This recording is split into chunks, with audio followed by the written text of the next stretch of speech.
کیا فرض نماز کے بعد امام کا ہاتھ اٹھا کر اجتماعی دعا کرنا اور مقتدیوں کا آمین کہنا درست ہے؟ اگر کوئی شخص امام کے ساتھ اجتماعی دعا میں شریک نہ ہو اور اپنے اذکار کرتا رہے یا اٹھ کر چلا جائے تو کیا حکم ہے؟ ابو عبیدہ۔ دیکھیے، فرض نماز کے بعد جو ہمارے بر صغیر میں مساجد میں ائمہ حضرات کا دعا کا ایک معمول ہے، یہ ہمیں نبی صلی اللہ علیہ وسلم سے اس کا ثبوت نہیں ملتا۔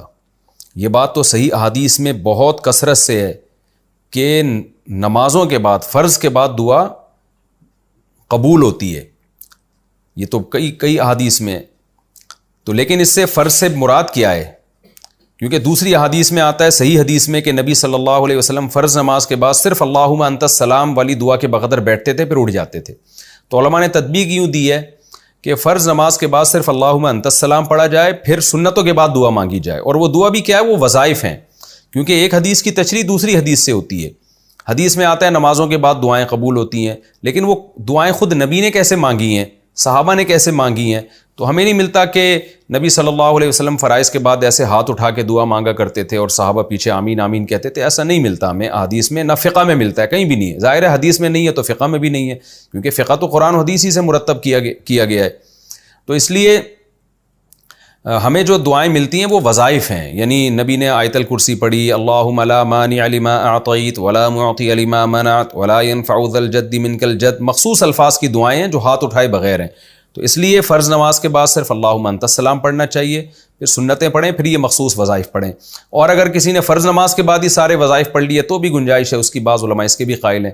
تو لیکن یہ جو فرائض کے بعد ہاتھ اٹھا کے پراپر طریقے سے امام دعا مانگ رہا ہے اور مقتدی بھی اس کے ساتھ اجتماعی دعا میں شریک ہیں، یہ ہمیں قرآن و سنت میں نہیں ملتا، اور اس کا معمول تو بالکل ہی نہیں ملتا۔ اگر نبی ہر نماز کے بعد ایسے کرتے تو ایک روایت نہیں کئی روایتیں ہوتی، کیونکہ یہ خود فقہ کا ایک پراپر اصول ہے جو فقہاء نے لکھا ہے، خاص طور پر حنفی فقہاء نے تو اس اصول کو بہت اہمیت دی ہے۔ وہ یہ ہے کہ اگر کوئی کام ایسا تھا جو نبی صلی اللہ علیہ وسلم کے دور میں کثرت سے کیا جاتا تھا، تو اس کو اگر ایک ہی راوی نقل کر رہا ہے تو یہ خود اس حدیث کے یعنی اس کی علامت ہوتی ہے کہ یہ حدیث قابل قبول نہیں ہے، کیونکہ اتنی کثرت سے عمل ہوا ہے تو صرف ایک روایت کیوں ہے؟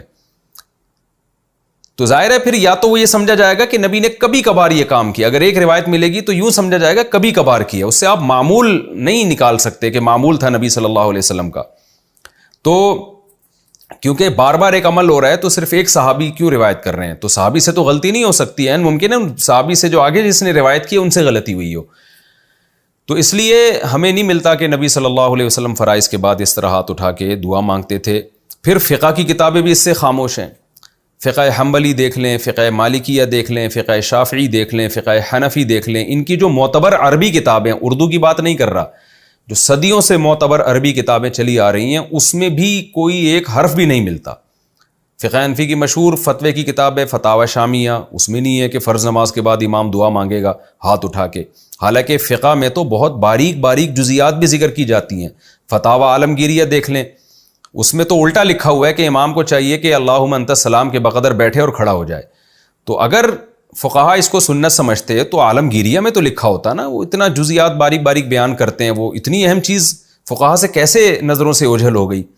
تو اس سے پتہ چلتا ہے کہ یہ بر صغیر میں ایک چیز ہے جو بعد میں شروع ہوئی ہے، اس کا ہمیں شروع کی کتابوں میں کوئی ثبوت نہیں ملتا ہے، نہ فقہ شافعی کی آپ جو مستند کتابیں فقہ کی ان میں بھی نہیں ملتا، نہ حنابلہ کی کتابوں میں تذکرہ ملتا ہے، نہ مالکیہ کی جو معتبر کتابیں ان میں بھی تذکرہ نہیں ملتا۔ تو یہ اکثر اردو فتاوی میں یا بعد میں جو عربی کتابیں لکھی گئی ہیں جو ہمارے علماء نے لکھی ہیں، ان میں کچھ انہوں نے لکھا ہے کہ کوئی روایات، ایک آدھ روایات پیش کی ہیں جن کی سند میں بھی کچھ کلام ہے۔ تو اس لیے ہماری رائے میں یہی ہے، اور اس پر لوگ کہتے ہیں کہ میرا تفرد ہے، میں جمہور سے ہٹ کے بات کر رہا ہوں، ایسا نہیں ہے۔ حضرت مفتی محمد شفیع صاحب رحمۃ اللہ علیہ جو مفتی اعظم پاکستان تھے، ان کا پورا اس پہ ایک رسالہ ہے کہ وہ اسی میں یہی ثابت کیا کہ فرائض کے بعد یہ اجتماعی دعا ثابت نہیں ہے۔ حضرت مفتی رشید احمد صاحب رحمہ اللہ تعالیٰ کا پورا ایک رسالہ ہے اصل فتاوی میں، آپ دیکھ سکتے ہیں، بڑے مدلل انہوں نے بحث کی ہے کہ یہ کہیں بھی ثبوت نہیں ملتا ہمیں اس کا، تو اس کو چھوڑ دینا چاہیے۔ لیکن بہرحال مسئلہ کوئی بہت زیادہ اہمیت کی نوعیت کا نہیں ہے، اس لیے ایسا نہ کریں کہ میرا کلپ سن کے آپ اماموں کو تنگ کرنا شروع کر دیں، مسجدوں میں پھڈے بازی نہ کریں۔ امام کو اپنے حال پہ چھوڑ دیں. وہ اگر دعا مانگ رہے تو مانگتا رہے, آپ کچھ نہ کہیں, آپ ہاتھ نیچے کر کے آرام سے بیٹھے رہیں. فتنہ نہ پھیلائیں مسجدوں میں. آج کل مسئلہ یہ کہ ایک مسئلہ پتہ چلتا ہے تو تھوپنا شروع کر دیتے ہیں. اگر امام ان علماء کو فالو کر رہا ہے جو اس دعا کے قائل ہیں تو اس کو کرنے دیں, آپ اس کو تنگ نہ کریں. بدعتی ہونے کا فتویٰ نہ لگائیں. یہ چھوٹی چھوٹی باتوں پہ بدعتی ہونے کا فتویٰ لگانا یا اختلاف کو حد سے بڑھانا یہ ٹھیک نہیں ہے. تو اس لیے مسئلہ سن لیا, بس خود عمل کر لیں. اگر کوئی دوسرا عمل کر رہا ہے ٹھیک ہے, نہیں کرے تو چھوڑ دیں. اس سے بڑے بڑے مسائل بہت ہیں آج کل, ان کو فوکس کرنا چاہیے, ان چھوٹے چھوٹے مسائل میں نہیں پڑھنا چاہیے. بس اپنی رائے کا اظہار کر دیں اور پھڈے بازی نہ کریں. تو یہ بہت امپورٹنٹ ہے. باقی یہ کہ آپ کو کیا کرنا چاہیے, آپ ہاتھ نیچے رکھ کے بیٹھے رہیں یا اپنا وظیفہ پڑھتے رہیں, ذکر کرتے رہیں, اپنا ہاتھ نیچے رکھ کے بیٹھے رہیں, یہ بھی ٹھیک ہے. اٹھ کے نہ جائیں آپ. بعض لوگ کیا کرتے ہیں, ہمارا کلپ سن لیتے ہیں, اب امام اجتماعی دعا مانگ رہا ہے, وہ اٹھ کے ٹانگے کندھے پھلانگتے ہوئے جا رہے ہوتے ہیں, سب لوگ اسے مڑ مڑ کے دیکھ رہے ہوتے ہیں. تو یہ ایک اختلاف کی صورت پیدا کرنا مسجد میں, یہ ٹھیک نہیں ہے. بھئی عوام کو کیا پتا, عوام تو بیچاری امام کو دیکھ رہی ہے اور امام صاحب نے کسی مولانا سے فتویٰ لیا ہوا ہے تو وہ عمل کر رہے ہیں. تو آپ ایک اختلاف کا مسجد میں ماحول پیدا نہ کریں. آپ گردن نیچے جھکا کے بیٹھے رہیں آرام سے. ایسا نہ کریں کہ امام دعا مانگ رہے اور آپ ہر نماز میں نا اس طرح لوگ پھلانگنا شروع کرتے ہیں, پھر سب لوگ مڑ مڑ کے دیکھ رہے ہوتے ہیں, پھر پوچھتے ہیں کیوں کر رہے ہو, آپ جواب دیتے ہیں بدعت ہے. پھر ایک نئی جنگ اور ایک مناظرے بازی کا ایک آغاز شروع ہو جاتا ہے. تو اس لیے تمیز سے منہ نیچے کر کے بیٹھ جائیں, جب دعا ختم ہو جائے تو تمیز سے گھر چلے جائیں. تو چھیڑ چھاڑ نہ کریں مسجدوں میں, اللہ کا واسطہ. پہلے کم پھڈے ہیں جو مزید پھڈے ہم شروع کریں. تو اس لیے نہ امام کو تنگ کریں نہ مقتدیوں کو تنگ کریں, تمیز سے منہ نیچے کر کے بیٹھے رہیں. اور کبھی کبھار دعا میں شرکت کر لیں تو بھی کوئی حرج نہیں ہے, کبھی کبھار تو جائز ہے. اس کو معمول بنا لینا جس سے لوگ اس کو سنت سمجھیں, اس پر ہمیں اعتماد نہیں ہے, ہم اس طریقوں کو ٹھیک نہیں سمجھتے.